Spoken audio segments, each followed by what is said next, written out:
How are you? I'm good. I'm good. I want So to thank you sincerely for taking the time to do this. I appreciate it.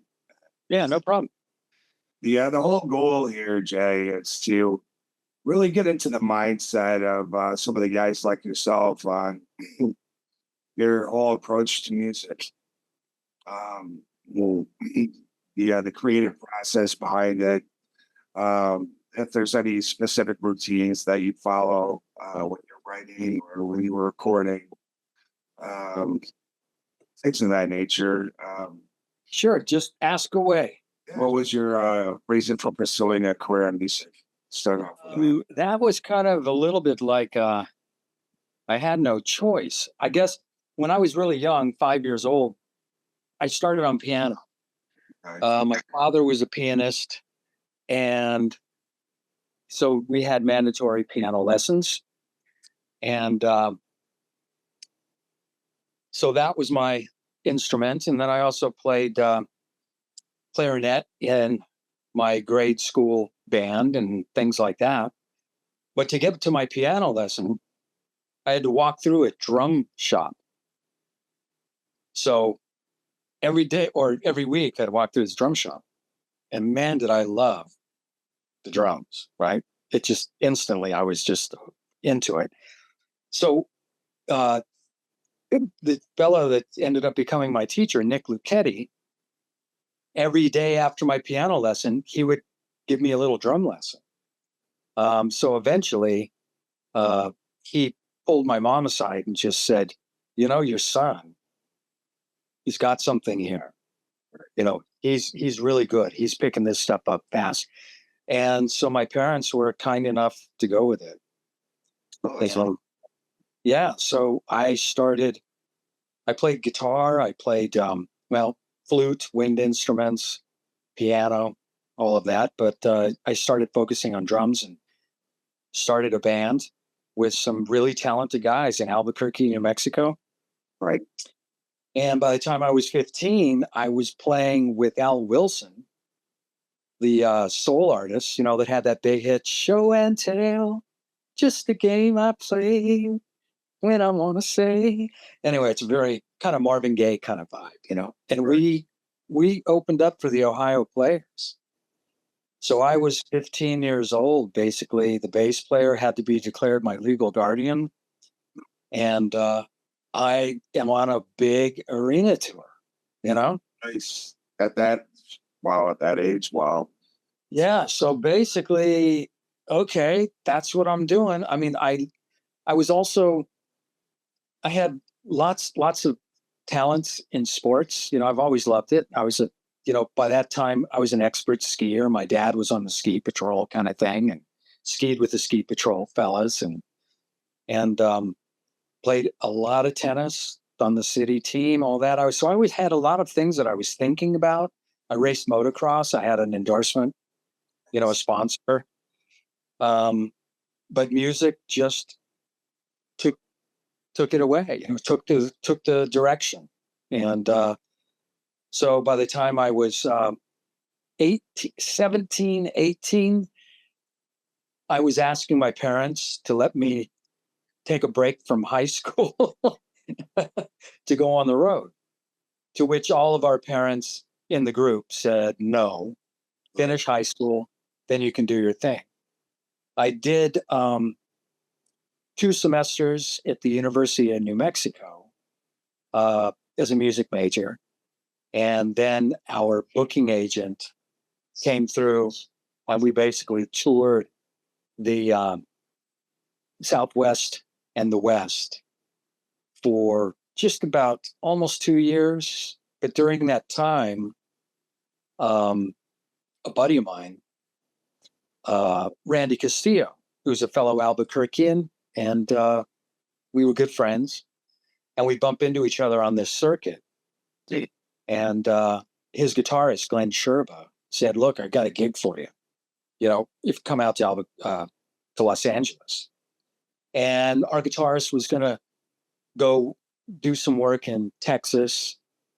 And my drum tech had just joined Pantera, so it looked like it was going to work out. And so I came out to Los Angeles, and that recording work was at Sound City. It was for an artist named Jeff Scott on Sony, and it was managed by Tony Kaye, the original keyboardist from Yes. So to which I was a huge Yes fan, also progressive rock in the Genesis and all kinds of stuff, but also I was a jazz guy too, in the fusion, Return to Forever, but then also Jack DeJohnette and Dave Tuff and even some very traditional jazz artists and things. But all of a sudden, I haven't turned 21 yet. I'm in LA. I'm recording a record for Sony.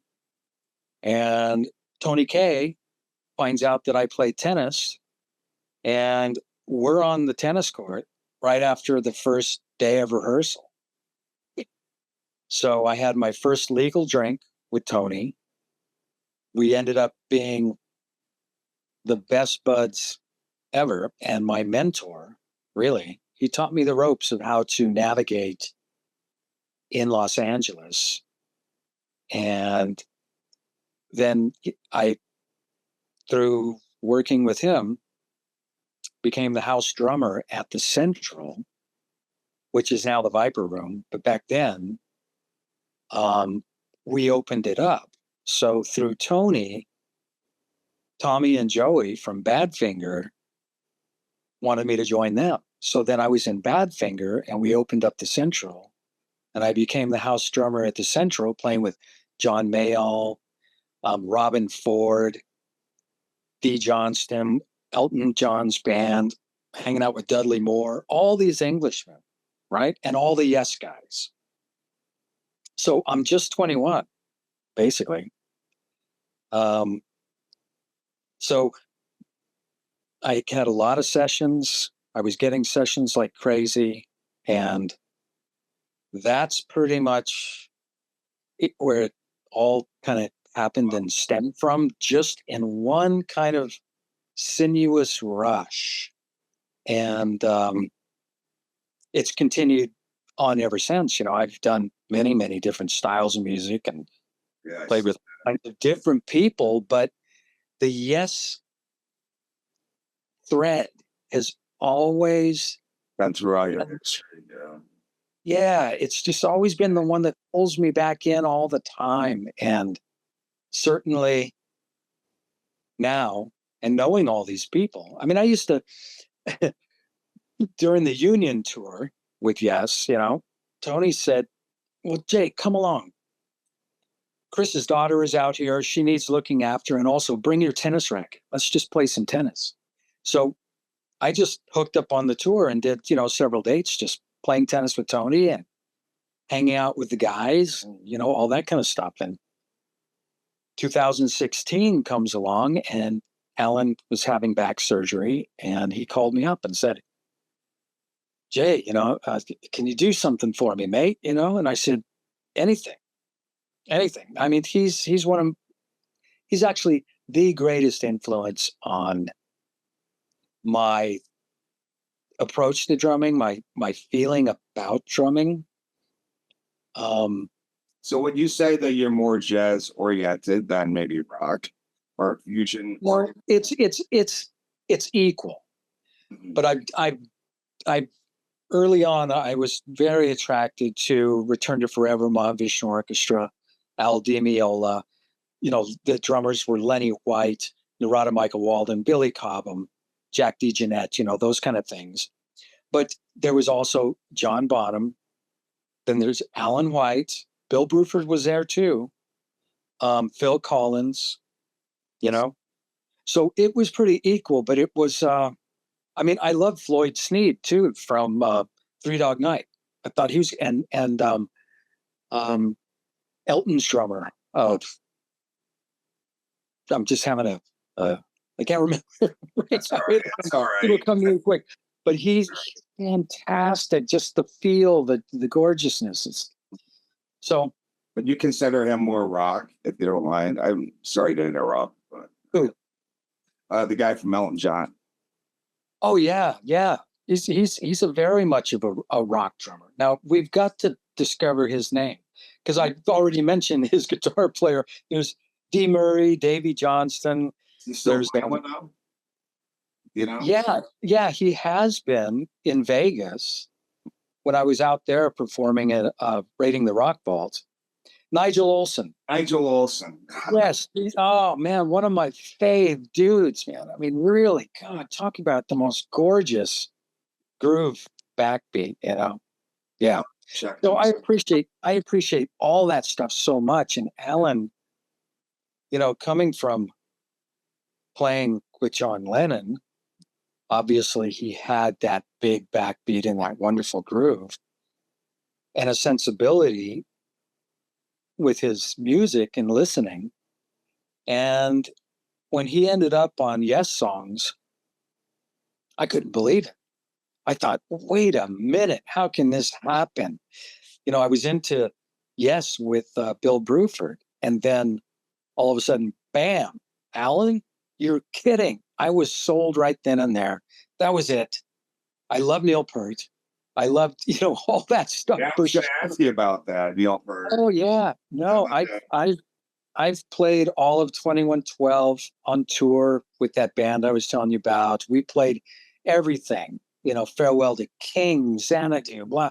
I played glockenspiel. I played flute. I played all this stuff behind the mini moog, doing the mini moog lines. Yeah.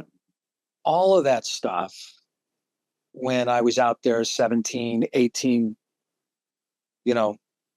So I had a natural ability to play just as a multi-instrumentalist.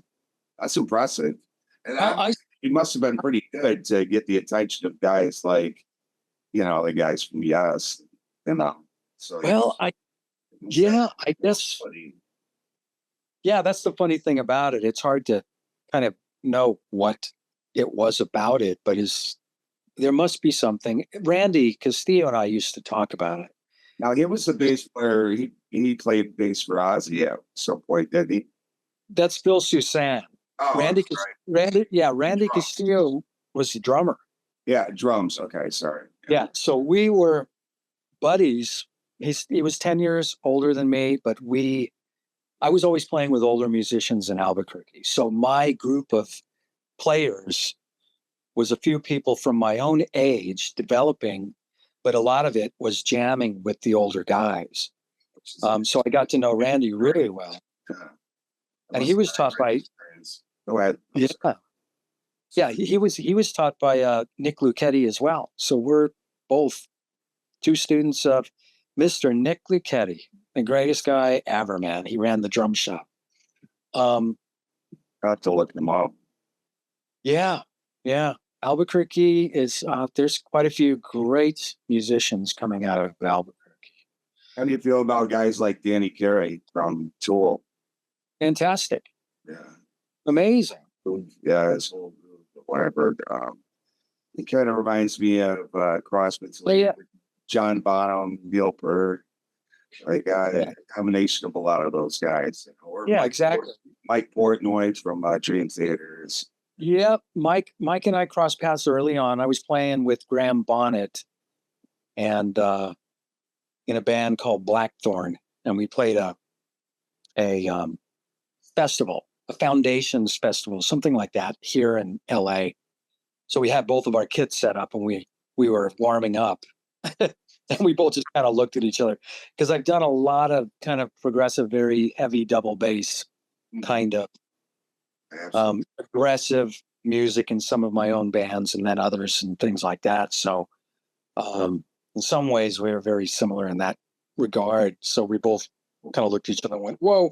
And he's a fan and also a friend of Alan. So he'd come out on the road when I was working with Alan. So I'd see Mike out there all the time. Awesome. He's a great guy. I'm glad to hear that they're reuniting. You know, this is going to be a great tour. I'm so ecstatic about that. You know, I didn't think that would ever happen, but that's awesome how they just put everything aside. Now, how did you hook up with the band Hurricane? I see that Kelly Hansen is now with Foreigner. Played in, Yeah.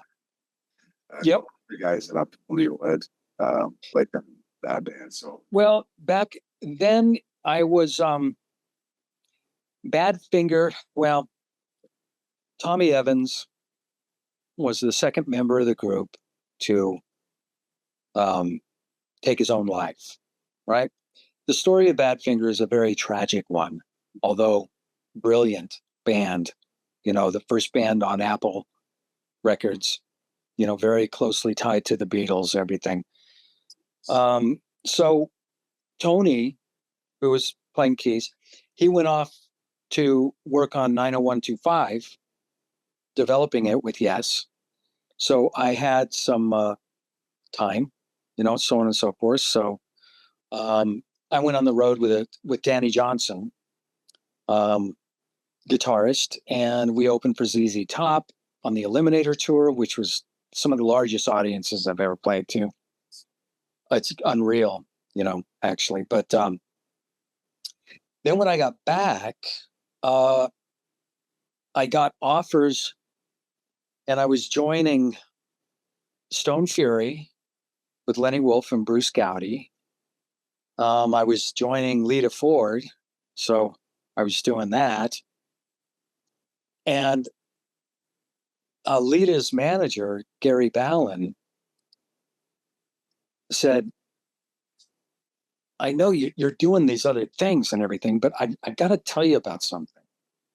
He said, you'd be perfect. He said, I got this band that I'm putting together, and it's the brothers of Carlos Cavasso and Rudy Sarzo, Robert Sarzo and Tony Cavasso. But the singer, this guy, Kelly Hansen, he said, they've had a drummer, but it's not working out. He said, you gotta check this out. And I said, well, okay, yeah, sure, Gary. He's a great guy, you know, for sure. I'll check it out. So I went to the rehearsal, and we ended up writing 4 songs together. I wrote lyrics, we wrote all this stuff, and it clicked. And it just felt like a band of 4 guys, really, equally. And I knew that I could be myself and be the kind of drummer I wanted to be. And so we went for it. And if you listen to those records, it was a very unique kind of band. I mean, Kelly was very rhythm and blues singer. He was a Lou Gramm. He loved Lou Gramm, right? So he had all that, but he had a lot of, yes, exactly. That's very well.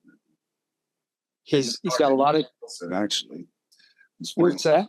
I just spoke with Jeff Pilson, who's playing with up. Oh yeah, I know Jack playing long. Yeah, they took that band up to another level. You know, no disrespect to Lou, but wow, they're just amazing now.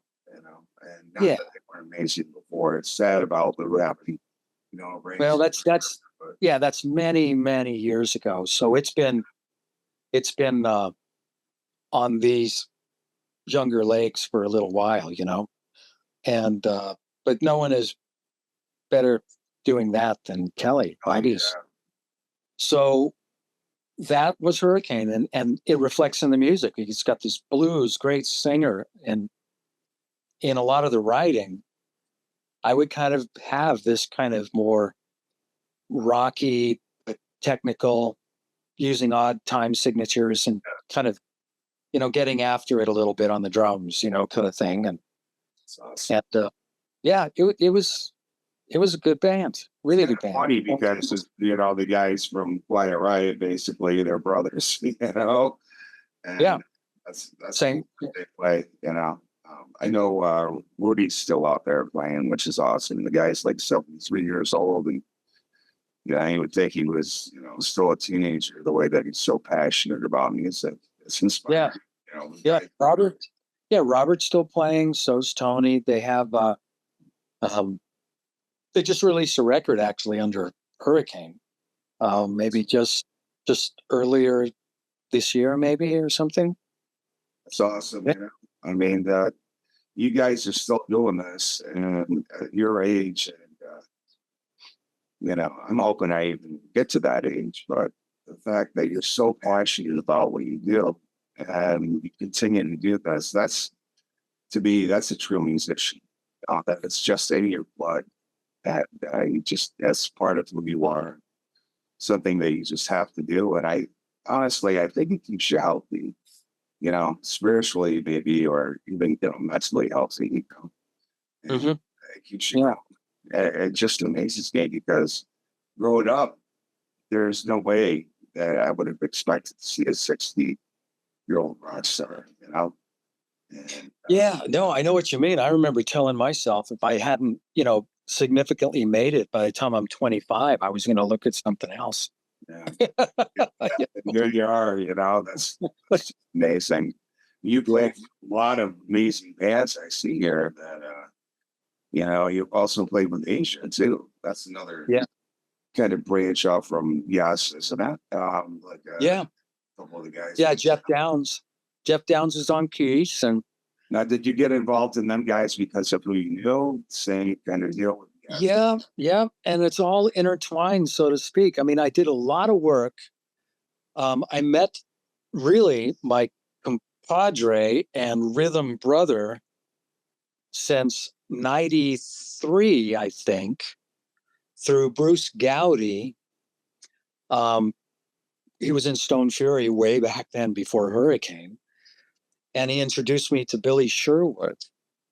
And again, it was kind of, hey, you should live with my buddy Billy. He's a great musician, bass player, but he plays tennis. So you guys could be tennis partners, right? So we hooked up, we played some tennis, and then we hopped into the studio and we completed a track in one evening and both looked at each other and just went, okay, I think this is cool. Great. And we've been working together in one way or another ever since. All kinds of different recordings. The band Circa, who Alan was in as well. We both were in a group with Chris Squire called Conspiracy. We've just been doing things together for a long, long time. And he's also the bass player of Yes and has been in and out of that for many, many years. And I met him, and then we found ourselves just bumping into each other when one of his years with Yes, um, and I was a guest of Tony's out there playing tennis and hanging out. So it's just this funny world. Oh, one Yes member that I skipped is at the Central during those early Badfinger years and everything. I was asked by Peter Banks, Yes's original guitar player, to join his group. Wow. So I joined him, and we would play every week at the Central, and then I would host and be the house drummer for the jam nights. It's the Central. So yeah, the Yes well runs very deep. I'll tell you that. So it sounds like you've had an amazing career, and I'm very busy from day one, pretty much, and kind of fell into the whole thing. You know, great connections, and obviously the talent. You know, obviously have to have the talent to back that up, but I get. that's very impressive. Well, I suppose it's just it's very, very fortunate, and they say that there's no luck. It's basically being prepared for that opportunity, right? And that's true. You should always go a little deeper, practice a little harder, and then you can relax more. That's always been my approach. Is when I have to get ready for something, I over rehearse. I get to the point where sometimes I'm just beat at the end of a day or whatever. I'll still go in and play the set just to tell my body, because sometimes out there touring is it can wear you out. Yeah. It does. So a lot of times you're out there really doing half of a tour on half a tank of gas, really. So I train for that a little bit so that I can still operate at a very high level, but basically be seeing spots. You know what I mean? That's stamina. That kind of thing. So being over prepared to me equals relaxation, which is one of the best things besides sleep that a drummer can have, is to be well rested and relaxed. And then you groove. A lot different from the older days. First, probably got into it. It was all about partying and getting hammered. And I don't know if that was your thing, but Well, yeah. Oh, yeah. No, I mean, it's the guys, when they were younger, now it's Hurricane. Well, Hurricane, we toured with Iron Maiden and Cheap Trick and, all this stuff. So, no, believe me, there was a lot of that. Yeah. But there is something to celebrating after a show. This is the G version. Celebrating after a show and then being just a bit hungover, and you're in a tour bus and you're riding to your next destination. That's pretty relaxing too, in a way, depending on how you look at it, as long as you don't go too far. Right? Absolutely. I've always been able to pull myself back from diving too far into anything that's going to hurt me. That's good too. That's it's got to be difficult to balance that too, because like you said, you're on a half a tank of gas by the halfway through the tour, and that's probably why a lot of people get involved and do drugs, things of that nature to try to go forward. Obviously, it sounds like you really, you've been learning how to balance yourself. Well, I have to, and of course I want to, but my chosen path just seems to put me in working and recording and then performing some of the most technical music, in rock and roll out there. So if you're not really pretty sharp and on your game, as Steve Howe says, he says, you can never take it for granted. He said, you'll turn a corner and it'll bite you, right?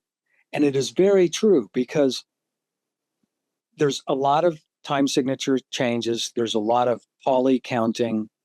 There's a lot of note value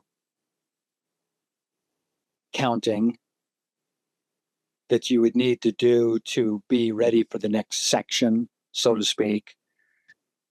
And you play it enough and it starts playing like a song, right? So you're not counting all the time. You're not sitting there going 1, 2, 3, 4, 5, 1, 2, 3, 4, 1, 2, 3, 1, 2, 8, 4, 5, 6. Like polyrhythms, yeah. But in the subdivision of odd time signatures. So you have your signposts and your areas that you would stop to possibly count, because there's a subdivision of the total, bar of 9, that one way it's counted 4, then 5. And then on the next round, you would count at 5, then 4. And it's only because it's shifting an accent, just slightly. Changes the feel of the vibe. So it's a different pattern on the guitar slightly that just favors a 5, then a 4. Yeah. And then so now do you guys then if you just relax a little too much, right? And it's playing like a song, but you just relax, bam, all of a sudden one of those corners comes back and nails you, so. So when you guys are writing, because I see here now that you're considered a permanent member of the band. Yeah. Congratulations on that, by the way. Great. Thank you. Thank you. But, so when you guys are writing now, who comes up with the riff or the idea of going into different time signatures? Or You know, Well, does that have a lot to do with you because you're the drummer? Like in um, theater, for example, with Mike. well, yes and no, but you see, Yes has always been a band that has equality in their members in the contribution of things. So different contributions will be composed, and sometimes they figure out how to just put them together, right? Close to the edge, a lot of songs, Awaken, all these things, they have so many sections to them. They're very long songs, a lot of them. So in that regard, it's can they be put together to create a greater whole? But back in those days, we used to be in the same room together composing, right? So that's a wonderful thing, but it's difficult these days, um, since frankly, broadband, Yeah. which has taken a lot of our recording market away from us. Um, so a lot of things are done remotely now, right? So we compose, Billy and I compose together. John, Billy and I compose together. Steve and John compose together. Jeff and Billy and I compose together. And we come up with our things. Steve is the producer. And basically, so the music flows, Yeah. flows like a river, right? So what we do is we offer our um, music and we contribute them to the river that flows. And then what comes out. And there can be suggestions of how does this stitch together? And right here it'd be like, well, let's let's let's take a few notes out of that phrase and begin the next phrase. Therefore, you're ending up with an odd meter phrase. That's the So, so challenging. Go ahead. Sorry. oh no, you're right. That's the That's challenge. I the mean, challenging to have it, with different time signatures and um, all these parts that are really technical, and to be able to make it flow, like you said, like a river, into an actual song, and to where it seems like it's second nature, to see? where the listener isn't really thinking about that they're just able to go along with the melody and the whole music process without understanding what's going on underneath, for an average listener. And Yeah, I think that's going to be really challenging for you guys. well, it is, but yet it is the animal, right? And I mean, it's always been this way. It's how Steve composes, it's how all the members of Yes have always composed. And you do it long enough and odd meters, it's the same as playing 4/4, really. It's just you just learn how you do these things. But that's the brilliance of Alan, his approach. Immediately, if you listen to Bill Bruford and then to Yes songs, which both of them are on that actually, but the approach is so different. So even when things are technical, and this is Tony Williams' basically philosophy, which I always adhered to as well, is he said, I don't play meter or time, I play pulse, right? So the pulse of a quarter note can flow through a myriad of odd eighth notes, right? You just have to be accustomed to that quarter falling on either side of the down or the upbeat, offbeat. then downbeat, right? So a lot of the trick of some very odd but flowy meters is they may feel as a kind of quarter rhythm, but you count in eighths. So you start feeling it in eighth notes, and then you're able to subdivide into these odd meters very simply. And one technique that I was taught when I was about 15 in Albuquerque from a great jazz drummer named Alan Dawson. He was teaching at Berkeley, and I think he's been teaching there for a very long time. He's got a lot of great players, you know, on his student roster, success stories. And he taught me this left foot technique, which is a rocking motion with your left foot. Steve Smith uses it, Terry Lynn Carrington. These are all people of the Berkeley kind of thing. Yeah. So basically, it's on your left foot, it's your hi-hat. So if that's your toe, that's where it makes a noise, right? Yeah. If you're rocking, you're hearing a quarter note, right? But you're in an eighth note motion. 1 and 2, Yeah.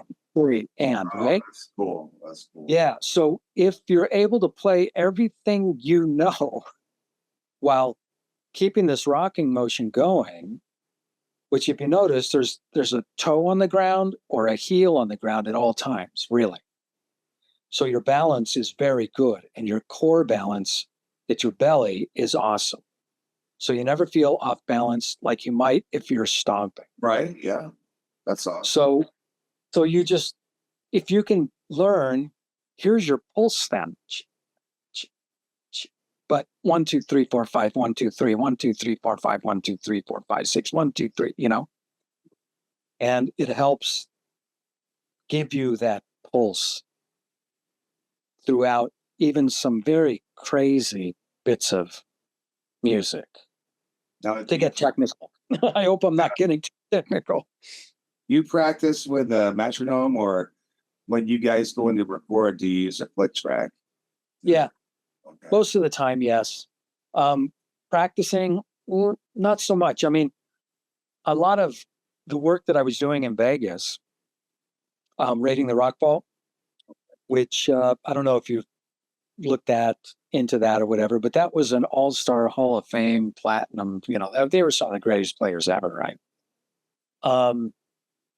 So I developed and put together the click track for that. Because one thing you want is a consistent show, right?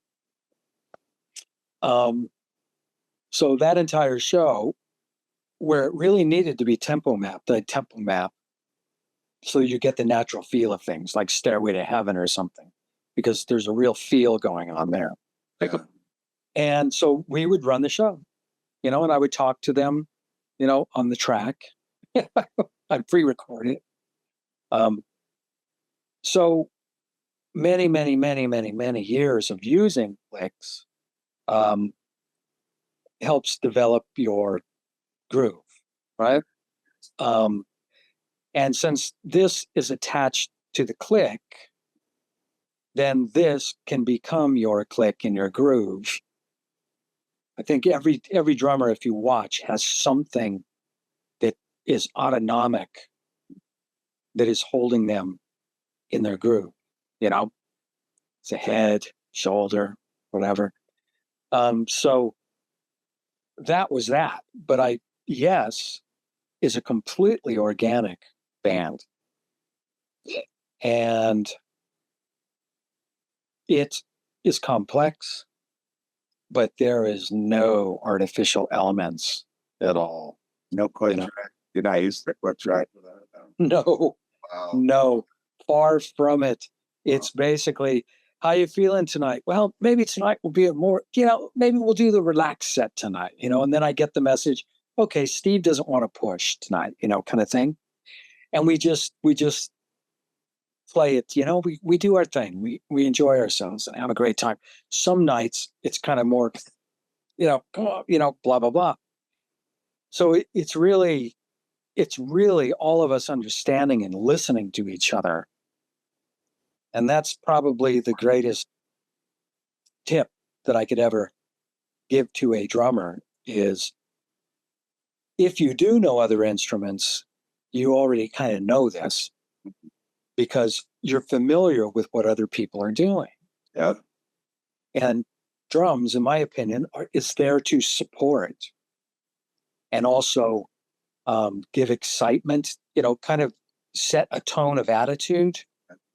And so it's beneficial if you know what other guys are doing, even if you don't know the actual specifics of their instrument. If you just listen very carefully and just get in there, be a team player, so that you're contributing, there's always a drum solo, hopefully at some point, and you can just, run the bases all on your own, hit it out of the park, do what you got to do. But when everybody is on the field, you've got to be a team player. That's really great advice. Say, really listen to the other instruments as a drummer. See, when I practice with the band, I'm like more focused on what the drummer's doing, and I try to lock in my groove with them.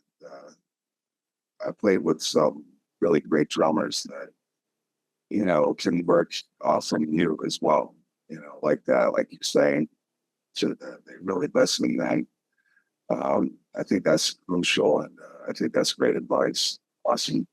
Do you think what I was thinking about when you were saying about the type of music that you guys play, and it's really technical, and you get to the point where you push yourself to that level, and you're always demanding more of yourself. So when you're already starting out, challenging yourself like that, um, your band, your whole entire band is going to be more on top of their game. And I can relate to that because in one band that I played in, that's basically how we practiced. Like I would always choose anything that was challenging for us to do. So Yeah. let's keep us on our toes, and like the different time signatures and creating things that were very technically challenging. I think that's important to do that in a band. To always challenge yourself, depending on the style of music that you're involved in. Yeah, but the other thing though I've got to say is there still is nothing. I mean, let me just say, it's an equal to me a rush of playing technical, progressive, especially music that you love and since you were a kid. Yeah. And then also playing very aggressive music that's very technical, double bass. It's got aggression. It's got all that, right? These are equal. And then the same holds true for just playing a extremely well-crafted, melodic, backbeat-driven song. Because the nuance of simplicity is as difficult as anything else. Yeah. Any of that other stuff. And that's another thing that I could say. And it's nothing new, and it's definitely not coming exclusively from me. But I was taught early on a lot of things from Tommy Evans in Badfinger, right? Drumming wise, because I was just coming off a very attached affinity with Terry Bozzio. I mean, Danger Money, right? UK. You got Bruford on, the first UK album, and then you got Terry on the second. Are you kidding? Oh man. Anyway, and Badfinger, of course, is more like the Beatles. And he said, Jay, it's not how hard you hit the drums. It's where you put the note, right? So I started getting deeper and deeper into that.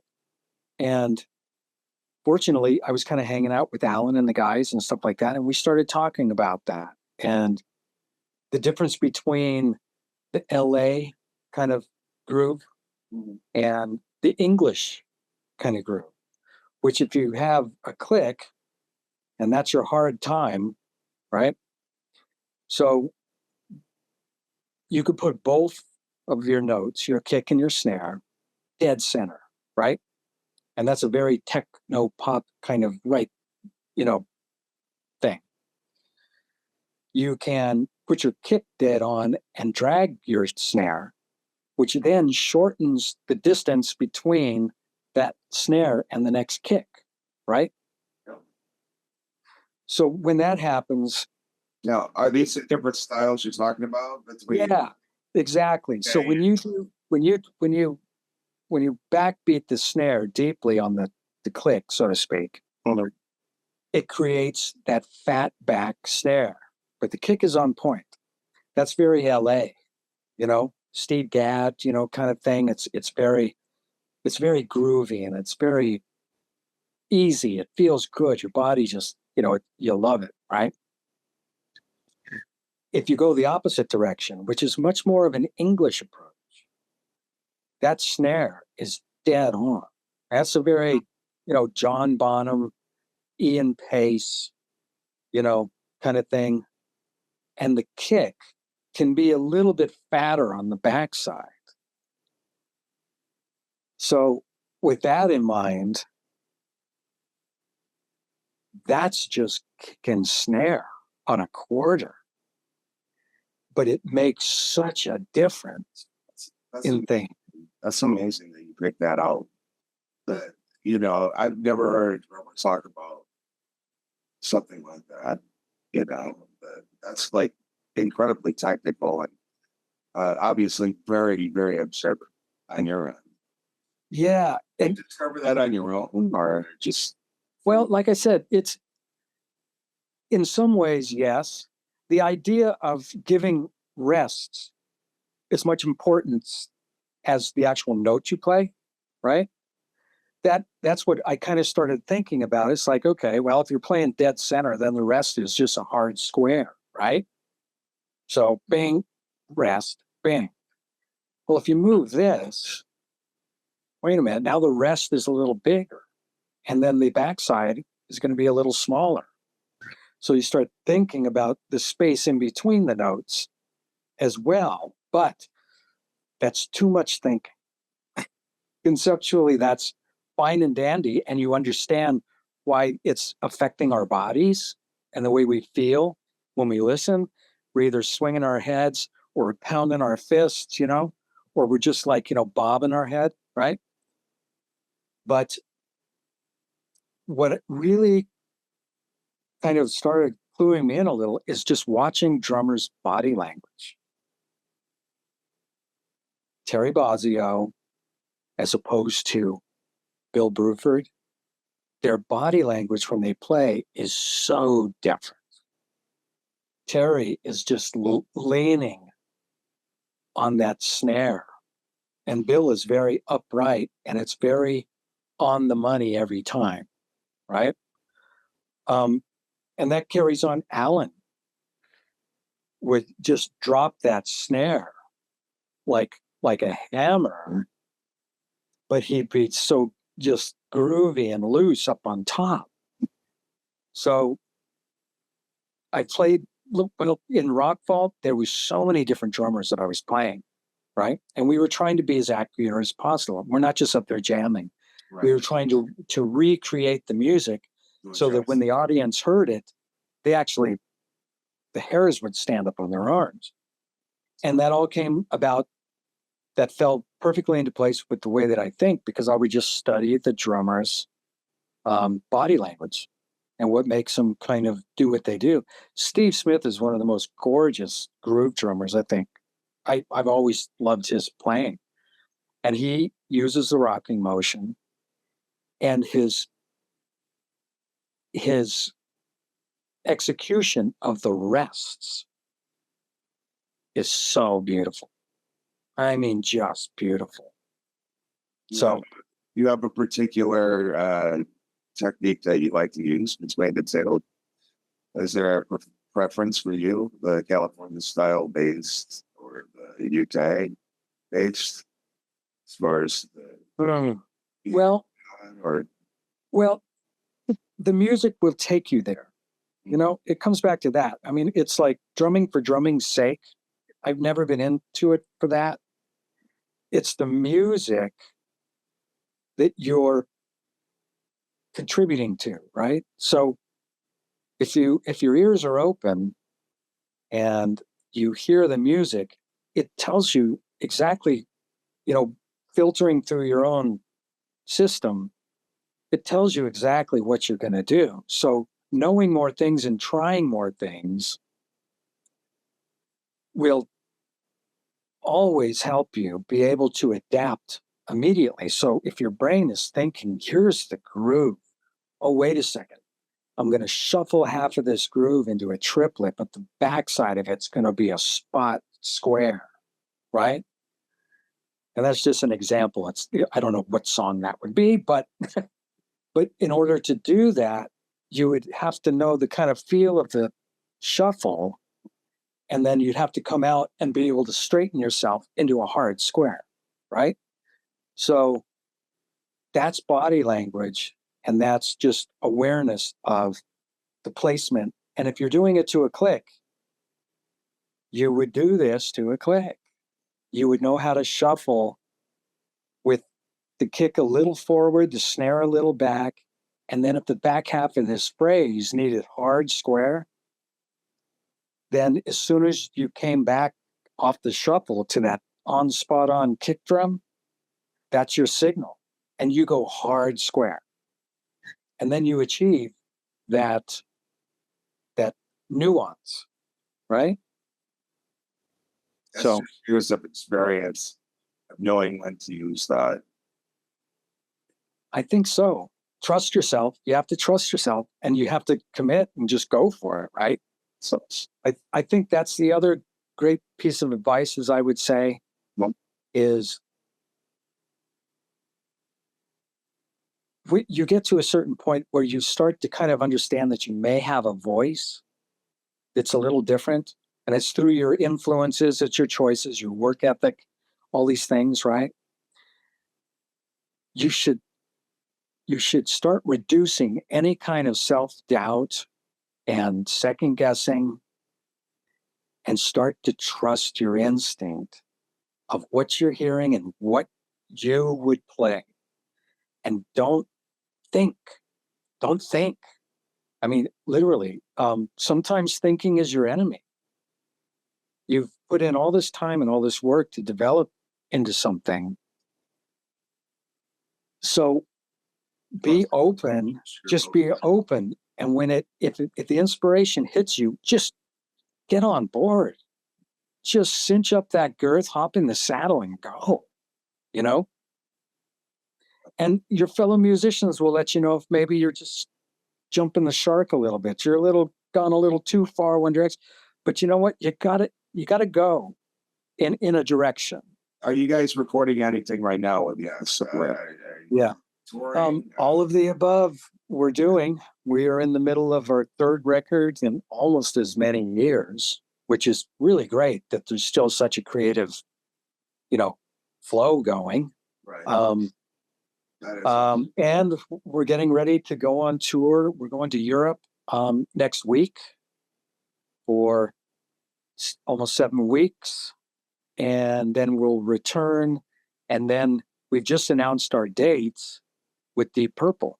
So we're co-headlining with Deep Purple, going out in the US on the east side of the US. And then we have about maybe 7-8 days off, and then we're off to Japan. And that'll complete our 2024 tour cycle. Have you ever toured with Deep Purple before for yourself? No, never have. And Ian Pace is I love Ian. Yeah, looking forward to that, man. Just the inspiration from getting to, Oh, tour with other musicians like that. oh yeah. Yeah, sure like, something open now. oh man, that's the greatest. I mean, I remember way back when I was um 18, we opened for Bill Bruford, his solo band, who was opening for Gentle Giant, right? So, boom, are you kidding? That was amazing to see. But yeah, and Carl Palmer is awesome to watch. He's been on a tour with us. Um, so many great ones. But I am looking forward to Ian Pace. Yeah, it's You got bet. exciting. Oh yeah. When do you guys expect your next album to be come out, or are you just still gonna? It'll be in 2025 at some point, I would imagine. So I think. how's the recording process come along since the change of analog to digital? Oh well, It's that's more remote now. no. That's all great. That's Yeah. I mean, we're all firmly in that world. Mm, Um, I still do. It's not really analog because the recording process is pretty much digital now, yeah.